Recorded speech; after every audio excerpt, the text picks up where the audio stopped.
Okay, good morning, Chris. Welcome to Talk Radio Europe. Good morning. A little bit chaos there. Do you know what? It's your fault. Sorry. I spoke to I guess it was your lovely wife I spoke to, first of all. It was my lovely wife. Yeah, okay. Right, Chris, let me tell you, I've been reading a little bit about the notes. You started off, before you got involved in what you're doing now, this all started off with holidaywatchdog.com. Yeah. Which I used myself back then to check up on. I just booked I used it 2 years running, or 2 holidays running, where I booked up the holiday. And you book a holiday and you think, oh really, what's it going to be like? And I went on your site to check up on what things were actually going to be like at those hotels. So what gave you the idea behind that initially? Actually goes back to about 2003. I was working for lastminute.com at the time as like a sales manager, and I used to deal with a lot with travel agents, and they used to call me up and they used to say, Chris, I've got a customer who's booked a hotel, they've been on one of these horrible review websites, and they don't like where we've booked them and we need to change it. And I used to try and go onto these websites and try and find the reviews the customers were talking about, and I couldn't find them. And I said, sort of jokingly one evening, I said, do you know what, I'm going to build my own review website and actually make it so you can find what you're looking for, because all the other ones were, at the time, horrendous to use. So I bought the holidaywatchdog.com domain for I think £30 or something, and started trying to collect people's holiday reviews. And it didn't go too well to start with, just because I had, I was travel background kind of thing, but I wasn't really technical in terms of the website, because I'm completely self-taught. And a business partner I was still in business with now, also called Chris, came along and he said, it's a great idea, but technically it needs to be better. Do you think we can give it a go? And between us, we kind of rebuilt this website, and we were sort of talking 2004 now, and that was really the idea behind it, and it kind of grew from there, and it went from getting a couple of hundred people visit it a month to, by the time I handed it over to its new owners, it was up near 3 million visitors a month. I like the way you say you handed it over to its new owners. You were bought by Expedia, of all people. Yep. Now, that must have been a lovely experience. It was funny, I'll tell you a story. When we first started Holiday Watchdog and we started to see that it was going to be a success, Chris said to me one evening, he said, how long do we give it before Expedia come and knock on the door? And we both jokingly said, I reckon about 4 years. And you know what? It was 4 years. Wow.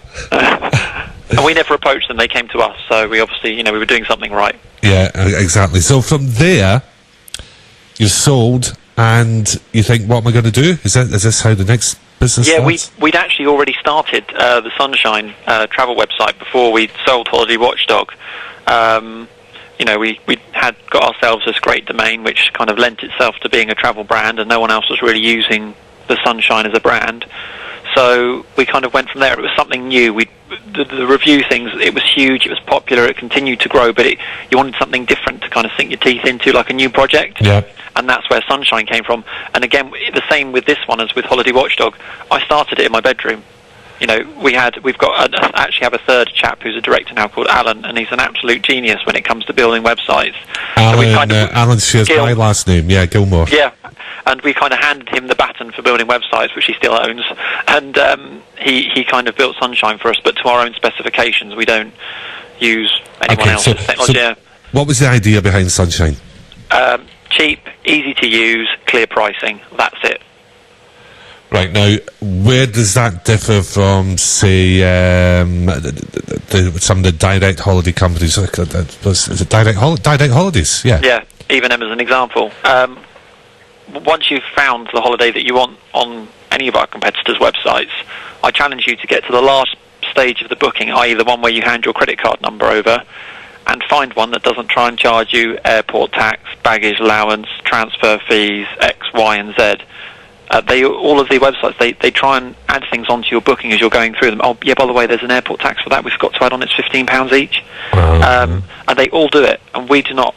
Each element that when you choose like a holiday through the website, each element is the price that you see is the price that it is, and it includes all the taxes, any baggage or anything like that. And when you get to the last page, The only thing, unfortunately, that is added on is a credit card charge, because we do get charged that, but we don't charge for debit cards. But there's no hidden booking fees, or you're not going to get a call back half an hour after you've booked and someone say, actually, yeah, the flight's gone, the next one's £100 each, do you want it? We don't do that. Right, it's all there, it's all available, and that's the price it is. So all the irritations that are with other budgets, there's one particular budget airline I can think of in particular. Yep. All the irritations of you see one price but you get to the end and it's completely different, yep, have been removed with you.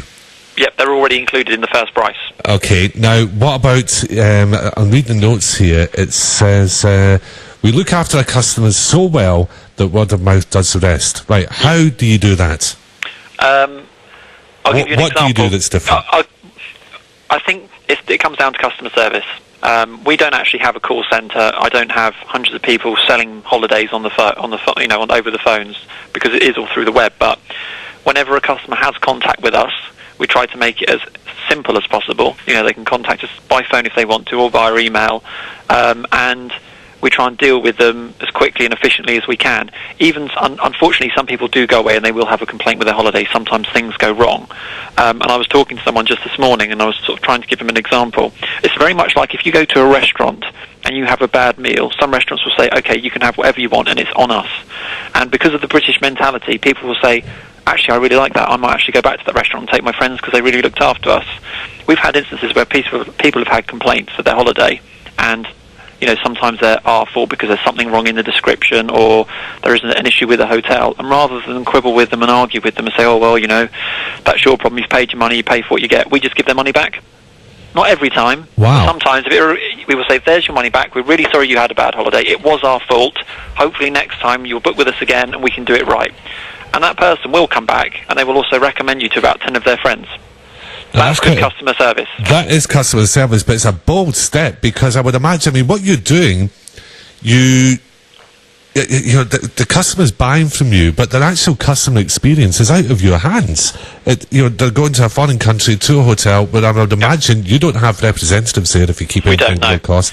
So you don't know what's going to be going on. So that is a bit of a high-risk strategy, Chris, is it not? It is a bit, but because we try and be strict, I suppose, with the companies that we deal with, the suppliers that we sell. If we have a hotel that has continued complaints because the food's bad, we don't sell it anymore. If we have a supplier that doesn't really deal with the complaints that we have to forward on to them very well, we don't deal with them anymore. It's that simple. We need to offer the customer, if the customer books a 4-star holiday, they want a 4-star holiday. They don't want to turn up and find they've got, maybe it's a 3-star because the supplier's kind of oversold it, because the guy in resorts like mates with the hotel owner. It doesn't work like that. We don't allow that to kind of happen. And if it does happen, we'd rather say, yeah, okay, it was our fault, book with us again and it'll be right next time. Wow, okay. Now, do you specialise in certain countries, or is it worldwide, or? We're predominantly the sort of Mediterranean beach destinations at the moment. Like down here in Marbella? Oh yes, Spain's actually one of our best-selling destinations. It's a surprise. Yeah. And how do you pick? Because do you go to? I don't understand how you pick the holidays and the packages, or who's supplying it to you. Can you explain that process? Yeah, we actually take the flights, come from all the different airlines. Your EasyJets, your British Airways, your Thomas Cook. So we will search all flight types in one search. So that's where the flights come from. The hotels, we use 4, 5, maybe 6 different suppliers, and they're like consolidators. They go out and contract all the hotels. They do all the health and safety for the hotels, and the hotel give them a rate which they pass on to us. So we take, say, 6 different companies, and so if you do a search, for example, say you're going to Marbella and you do a search for a hotel, we will search all 6 suppliers for that hotel, and we will only show you the cheapest rate.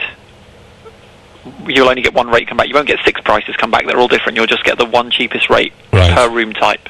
Right. So you're finding the cheapest in one search. We're kind of just doing all the sort of the donkey work, I suppose. Okay. Any plans for anything else in the pipeline? Yeah, we're actually at the moment we're kind of concentrating on destination-specific websites that carry the Sunshine brand, without going into a marketing speech too much. So, for example, the first one that we've launched, it's a bit further down from you guys, but it's actually tenerife.co.uk. Right. And on there, it looks a bit like Sunshine, but all the content is actually written by somebody who lives in Tenerife. She's an author. She writes guidebooks for a living. So you were giving kind of more information to the people that are looking to visit that destination. And actually, the second one we're just about not long to launch is Mallorca.co.uk. We have many to launch. I don't want to go through the whole list, but actually also on the list is we're planning to do one for Spain as well, because we do have Spain.co.uk coming out soon.